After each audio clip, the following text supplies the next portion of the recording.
जी भी दोस्तों ਤੁਹਾਨੂੰ ਦਿਖਾਉਂਦੇ ਆਪਣੇ ਤੋਤੇ ਆ ਦੇਖੋ ਯਾਰ ਤੋਤੇ ਤੁਹਾਨੂੰ ਬੱਚੇ ਦਿਖਾਉਂਦੇ ਇਹਨਾਂ ਦੇ ਨਾ ਬੱਚੇ ਵੀ ਨਿਕਲਣੇ ਛੋਟੇ ਛੋਟੇ ਬੱਚੇ ਨੇ ਤੁਹਾਨੂੰ ਵੀ ਦਿਖਾਉਂਦੇ ਨੇ ਉਹ ਦੇਖੋ ਬੱਚੇ ਨਜ਼ਰ ਆ ਰਹੇ ਨੇ छोटे छोटे बच्चे ने मेरे ख्याल 2-3 बच्चे है इधर भी इन्ने ही ने इधर भी वो माँ बैठी है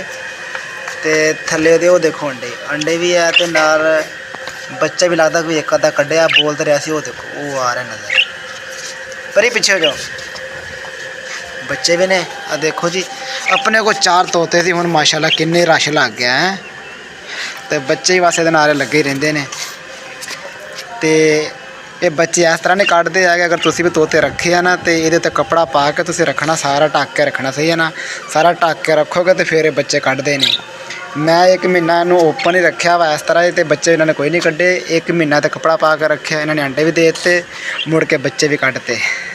तो आ खुराक पाई इन्हों की ते नाल पानी रखा इन्हों का तो निज़ाम चल रहा बच्चों का तो बच्चे बड़े प्यारे देखो ना छोटे छोटे बच्चे ने वो किड्डे प्यारे बच्चे ने।